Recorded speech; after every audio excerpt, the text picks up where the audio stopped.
दे पा रहे हैं, श्वान को भोजन नहीं दे पा रहे, कौवे को भोजन नहीं दे पा रहे हो, और मान लो गया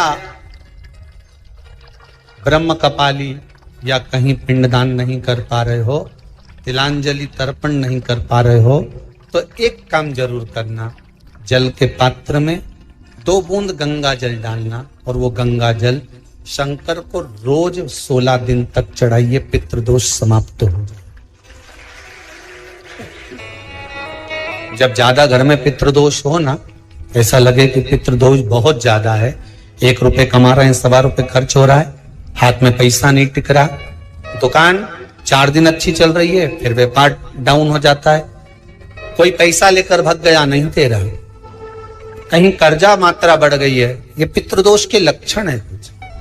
इसमें आपके घर में जो भी रुद्राक्ष पड़ा हो, जो भी रुद्राक्ष रखा हो, एक पानी के पात्र में उस रुद्राक्ष को डाल दीजिए, उसमें 1 चावल का दाना डाल दीजिए। महाराज, परिंदा जहां होता है, मटका, हंडा या रसोई घर में आपका जो पानी भरने का स्थान होता है, जिसको आरो क्या क्या लगा के रखते हो, उसी के कहीं पास में उस कलश को रख दीजिए, ऊपर से उसको ढक दीजिए। शाम के समय, सुबह रखा 10 बजे से 12 बजे के बीच में, शाम के समय प्रदोष काल में भगवान शंकर का नाम स्मरण कर कर, ओम नमः शिवाय बोलकर, श्री शिवाय नमस्तुभ्यम बोलकर, या महामृत्युंजय मंत्र का स्मरण कर कर, या गायत्री मंत्र का स्मरण कर कर, जो मंत्र आपकी बुद्धि में, विवेक में समाहित हो, उस मंत्र का नाम लेकर राम कृष्ण हरि जो बोल सकते हो, एक घी का दिया अवश्य प्रज्वलित करें, लंबी बाती का। कौन सी बत्ती का? फूल बत्ती का नहीं, गोल बत्ती का नहीं, लंबी बत्ती का नहीं। बत्ती का मुख दक्षिण की ओर, कहां पर होना चाहिए? दक्षिण की, ना पूरब, ना पश्चिम, ना उत्तर। बत्ती का मुख कहां हो? दक्षिण की ओर। जैसे श्राद्ध पक्ष में ब्राह्मण को जब भोजन कराते हैं तो ब्राह्मण का मुख श्राद्ध पक्ष के भोजन कराते समय अगर पूरब, पश्चिम और उत्तर का होता है तो श्राद्ध के भोजन का फल नहीं मिलता, उसका मुख दक्षिण का होता है। तो हमारे घर के जितने भी पितर उस तिथि में गए होते हैं, सबको उसका भाग मिल जाता है और पितृदोष समाप्त हो जाता है। इसलिए ब्राह्मण का मुख श्राद्ध पक्ष में भोजन कराते समय दक्षिण का होना चाहिए, ब्राह्मण का मुख दक्षिण का हो।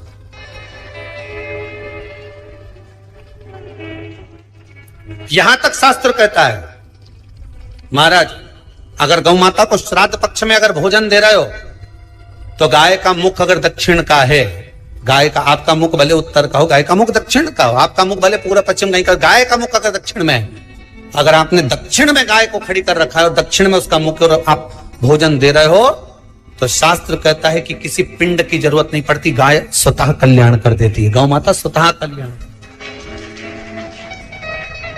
दक्षिण मुखी हो तो दिए की जो बाती का मुख कहां होना चाहिए? दक्षिण का। और दक्षिण का मुख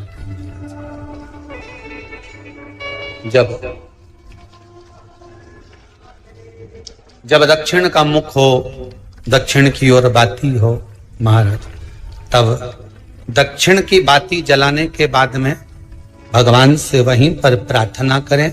जो कलश रखा है उसके ऊपर जो प्लेट रखी है, ढाका गया है, वहां अपना सीधा हाथ रखें और अपने पूर्वजों का, अपने पितरों का स्मरण करें कि मेरे धन को लेकर कोई चले गया, मेरा व्यापार ऐसा चल रहा है, मेरा घर में बच्चों का विवाह नहीं हो रहा है, या घर में इतनी अशांति है, या तकलीफ है, या कष्ट है, ये सब का स्मरण कर कर उस कलश को रात्रि भर रखे रहने दें। सुबह स्नान आदि करने के बाद फिर एक घी का दिया दक्षिण की ओर लगाकर सुबह 10 बजे से 12 बजे के बीच में उस जल को शिव जी को समर्पित कर आ जाएं और वो रुद्राक्ष लेकर वापिस सजाएं। महाराज वापिस सजाएं। उस रुद्राक्ष को अपने घर में रख दीजिए। वर्ष भर वो रुद्राक्ष आपको कभी बीमारी से नहीं घिरने देगा, कभी किसी जगह खड्डे में नहीं जाने देगा, वो उन्नति की ओर ही बढ़ाएगा। भले कोई भी रुद्राक्ष हो, 1 मुखी से लेकर 14 मुखी, 20 मुखी, 18 मुखी, जो रुद्राक्ष आपके पास में, आप तो उसका स्मरण करिए। आप उसका स्मरण करें। आपको लगता है कहीं कहीं कि मेरे पितृ मुझ पर क्रोध कर रहे हैं, आपको कभी कभी लगे कि मेरे ऊपर पितृ दोष लगा हुआ है, या पितरों का श्राप लगा हुआ है, या हमारे यहाँ पर लोग अधोगति में ज्यादा मर जाते हैं, हमारे यहाँ ये काम ज्यादा हो जाता है, तो निवेदन है, श्राद्ध पक्ष चल रहा है, प्रयास करिएगा। एक चावल की कटोरी में, कटोरी के अंदर थोड़ा सा चावल रख लीजिए कच्चा। उस चावल की कटोरी में एक बेलपत्री का मटका, परिंदा, या जहां अपना रसोई घर में जल रखते हो, उस कटोरी को वहां पर 2 दिन 3 दिन तक रख दो। वैसे तो 16 दिन रखो, ज्यादा अच्छा था, पर जो दिन अपने को मालूम है 2-3 दिन उसको रख दीजिए। घी का दिया लगाइए। 3 दिन के बाद में उस दुर्वा को, उस बेलपत्र को शिव बाबा को समर्पित कर दो। चावल पूरे घर में घुमाने के बाद चिड़िया को या नदी में या किसी जीव को प्रदान कर दो। महाराज, पितृदोष निवारण का सुंदर तरीका। कल आपको वो काम नहीं हो रहा है, बहुत दिनों से आप प्रयास कर रहे हो और काम अटका पड़ा हुआ है, तो प्रयास करना। जल के पात्र में थोड़ा सा शहद, गंगा जल उसमें डालकर, ये जो श्राद्ध पक्ष चल रहा है, जिस समय पर, जिस श्राद्ध पक्ष के अंतर्गत, श्राद्ध पक्ष में एक पात्र में जल लेकर उसमें थोड़ा सा शहद, गंगा जल डालकर भगवान शंकर को कुंदकेश्वर महादेव के नाम से, कौन से महादेव? कुंदकेश्वर, क्योंकि विदल और उत्पल, इन दोनों असुरों ने, राक्षसों ने जब बहुत उपद्रव मचाया, ठीक, जब बहुत उपद्रव मचाया, तब माता जगतजननी के कहने पर कुंदुक का प्रहार कर कर इन दोनों राक्षसों का संहार करा था। तो शिवजी का नाम कुंदकेश्वर पड़ गया।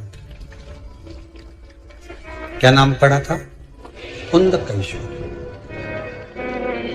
कहते हैं बहुत बांधाओं में जब व्यक्ति पड़ जाता है, बहुत बांधाओं में जब व्यक्ति चला जाता है, कुछ ना कुछ समस्याओं में जब व्यक्ति फंसा रहता है, पड़ा रहता है, तो कुंदकेश्वर महादेव का स्मरण करना चाहिए। एक प्रयास और करना, प्रैक्टिकल करने में क्या जाता। दुकान पर ग्राहक नहीं आ रहे ना, आधा घंटा हो गया, कोई ग्राहक नजर नहीं आया, फालतू बैठे हो ना दुकान पर, जब ग्राहक नहीं आता तो फ्री हो, तो एक काम करो, कोई भी जरा सा हाथ में पानी लेकर कुंदकेश्वर महादेव के नाम से 51 बार, 21 बार बोलकर, 11 बार बोलकर वो पानी को दरवाजे पे छीट दो।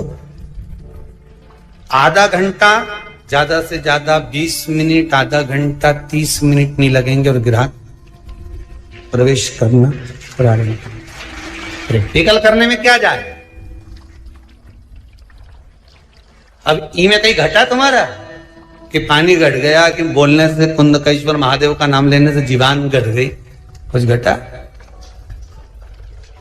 फायदा तो तुम्हारा ही हुआ। कुंदकेश्वर का नाम, कोई काम अटक रहा है, शहद जल के पात्र में डालिए और थोड़ा सा गंगा जल डालकर इसी श्राद्ध पक्ष में किसी भी दिन जब तुम्हारा मन पड़े तब शंकर जी को समर्पित कर। और साथ में एक लोटा पानी, एक कलश जल का अलग से लेकर जाओ। जब शहद का जल शंकर जी को समर्पित कर दो, उसके बाद सादा जल शंकर जी को अवश्य समर्पित करके। शहद का जल बांधाओं को हर लेता है, बांधा को हरता है। हम तो कई बार बच्चों से कहते हैं, अगर कोई बच्चा कंपटीशन एग्जाम में बैठ रहा है, इंटरव्यू दे रहा है, या कोई एग्जाम में नहीं निकल रहा है, तो प्रयास करना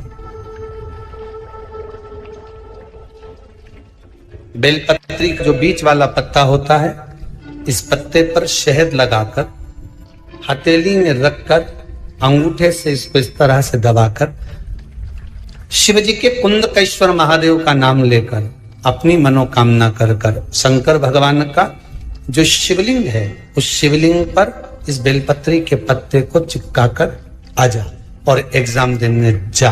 बाबा निपटेगा सब काम।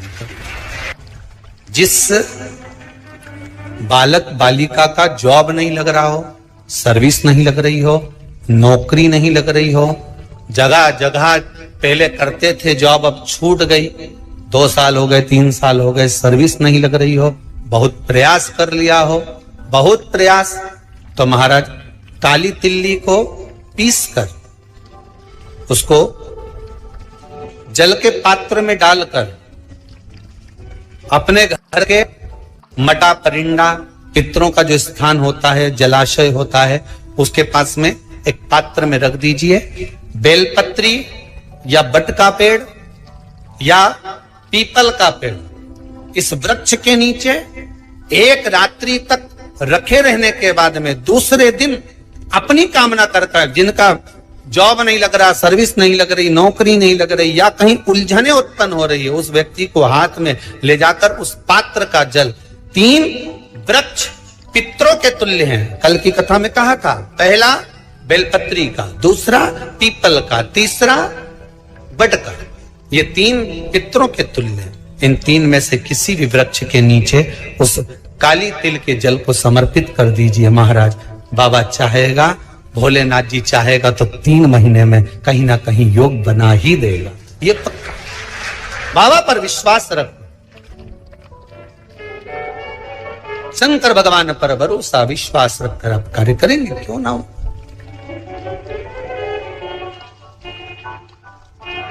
श्राद्ध पक्ष में महाराज पीपल के पेड़ के नीचे मात्र काली तिल्ली का पानी ही डाल देने से पितृदोष का निवारण हो जाता है। किसी लड़के की लड़की की विवाह शादी नहीं हो रहा हो, मंगल विवाह नहीं हो रहा हो, पानी के लोटे में थोड़ा सा काला तिल डालकर श्राद्ध पक्ष में पीपल के पेड़ के नीचे चढ़वा दीजिए महाराज। पितरों की शांति होती है, घर में मंगल कार्य होता है, मंगल कार्य हो जाता है, पितृदोष का निवारण होता है। बहुत रोग घिर गया, ऐसा लग रहा है कि बहुत बड़ी बीमारी शरीर में आ गई है, वो मिट नहीं रही, बीमारी बहुत बड़ी है, नहीं जा रही, सरसों का फूल भगवान शंकर को चढ़ाना प्रारंभ कर। सरसों तो आप अपने घर के अंदर भी बो सकते हो, उसमें पीला फूल ही जाता है, शिव जी को चढ़ाना चालू कर दो, बीमारी समाप्त होना प्रारंभ। शिव को समर्पित किया गया एक एक भाग, एक महाराज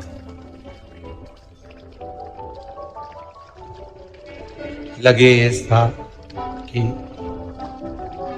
घर में शांति नहीं है, सुख लक्ष्मी तो है, परिवार भी छोटा है पर शांति नहीं, जब देखो जब किसी ना किसी का मुंह चलता रहे, क्रोध में बोलते रहे, शब्दों के तीर चलते रहे, शांति नहीं है। प्रयास करिए श्राद्ध पक्ष में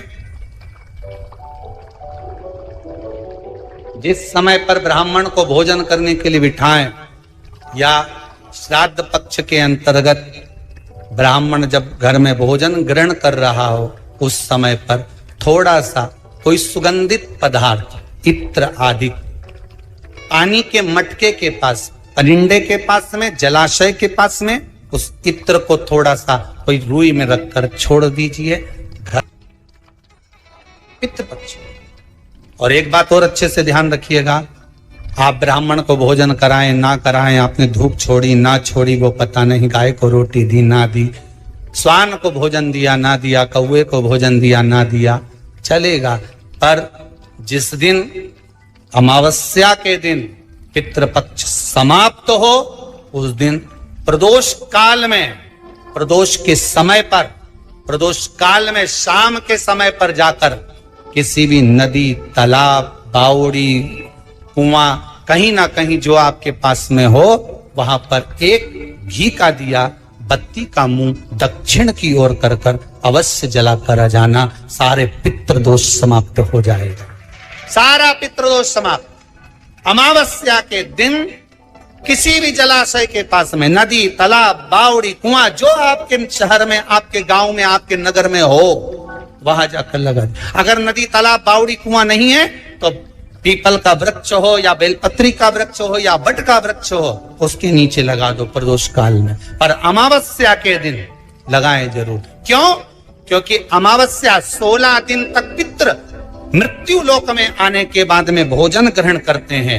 अमावस्या के दिन पितृ शाम के समय प्रदोष काल में शंकर भगवान का नाम जाप कर कर नदी, तालाब, बावड़ी पर पानी पीने जाते हैं। वहां से जल का आचमन कर कर पितृ अपने लोक को चले जाते हैं प्रदोष काल के समय पर। इसलिए प्रदोष काल में जलाशय के पास में, बावड़ी, कुआं, नदी, तालाब के किनारे पर दिया लगाया जाता है दक्षिण की ओर मुख कर कर बत्ती का, तो पितृ आशीर्वाद देते हुए जाते हैं कि फलो फूलो, आगे बढ़ो, उन्नति करो, तरक्की करो। ये पितरों का आशीर्वाद रहता है,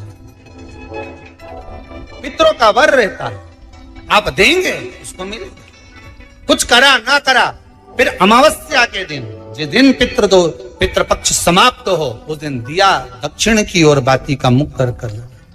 महाराज एक बात बहुत अच्छे से समझ लीजिए, जिसके घर में क्लेश होता हो, अशांति रहती हो, क्लेश रहता हो, या छोटी छोटी बात पर विवाद चालू हो जाता हो, या पति पत्नी में, परिवार में, सास बहू आदि कादिक में कहीं ना कहीं कुछ अगर विवाद रहता हो, तो शास्त्र कहता है, ऐसा बेलपत्री की डंडी रहती है ना,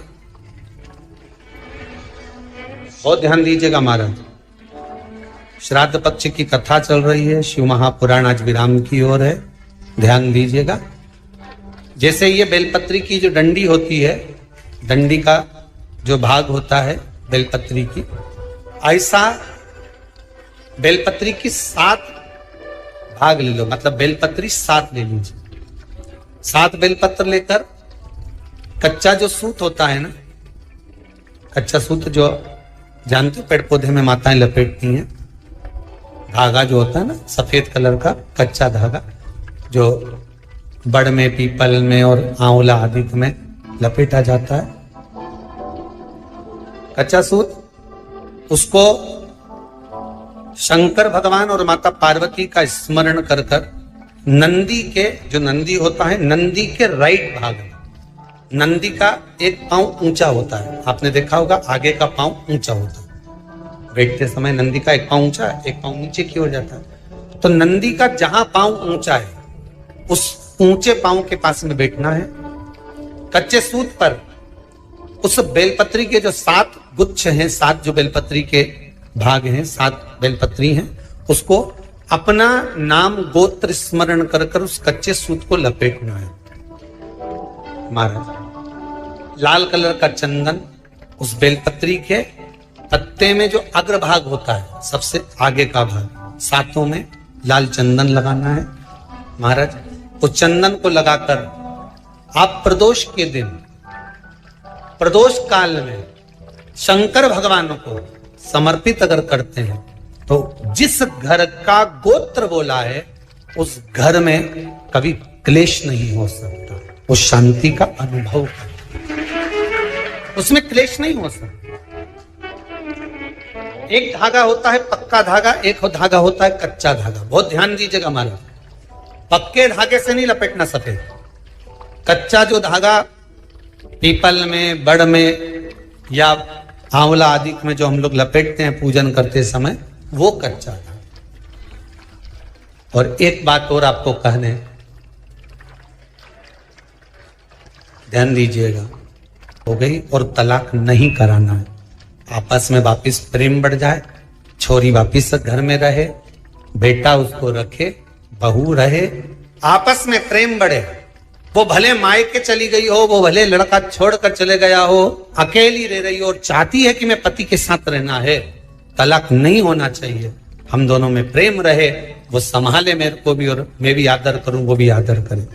तो मेरा निवेदन है, कच्चा जो सूत होता है, कच्चा जो धागा होता है, नंदी के ठीक पीछे बैठकर कोई साथ में आपके परिवार का कोई व्यक्ति चले जाए और हस्तकमल को, जिसको अपने परिवार में वापिस रहना है, उस स्त्री हो या पुरुष हो, दोनों में से कोई भी नंदी के पीछे बैठकर सोमवार की जिस दिन अष्टमी पड़े उस दिन नंदी के पीछे बैठकर हाथ को ऐसा बंद करना है, हाथ में एक बेलपत्री रखना है, सीधी सीधी बंद कर कर 7 बार उस हाथ पर कच्चा सूत लपेट देना है, उस सूत को वापस निकाल लेना है। बेलपत्री के साथ में तो बेलपत्री को तो अपने पास में रखना। सबसे पहले माता पार्वती का जो हस्त कमल ऐसा होता है शिव मंदिर में, उस हस्त कमल में वो सूत जो आपके हाथ से निकला है वो उसमें डाल देना है, माँ जगत जननी से प्रार्थना कर कर। और जो बेलपत्री आपने संबंध को जोड़ने के लिए अपने हाथ में ली है वो शंकर भगवान के कटी भाग में है।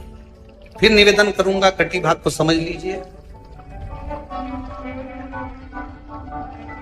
ये शिवलिंग रखा है, जहां पर शंकर भगवान का शिवलिंग, माता पार्वती जी के हस्त कमल पर जो शिवलिंग रखा है, ये भाग कटी भाग कहलाता है। इस जगह पर जहां शंकर और पार्वती का मिलन हुआ है, उस जगह पर उस बेलपत्री को रख देना। महाराज ज्यादा से ज्यादा 3-4 महीने लगते हैं, दोनों में वापिस प्रेम बढ़ जाता है, दोनों एक हो जाते हैं। तलाक तक बात चल भी रही हो तो तलाक समाप्त हो जाता है। प्रेम, करुणा, आसक्ति, स्नेह बढ़ जाता है। संबंध टूटने की कतार पर एक बार माता पार्वती को समर्पित तो करो अपना संबंध कि मां अब तुझे नहीं भाना। माना मैंने अपशब्द कह दिया होगा, माना मेरी गलती होगी, थोड़ी गलती उनकी भी होगी, पर दोनों की गलती है मां, अब इस संबंध को तुझे निभाना। जब कच्चा सूत माता के हाथ में रखो तब माता को विनती करना, इस संबंध की डोरी अब तेरे को दे दी। दीन बंधु दीनानाथ मेरी डोरी तेरे, अब ये डोरी मैंने तुमको दे दी, अब ये संबंध आपको निभाना है।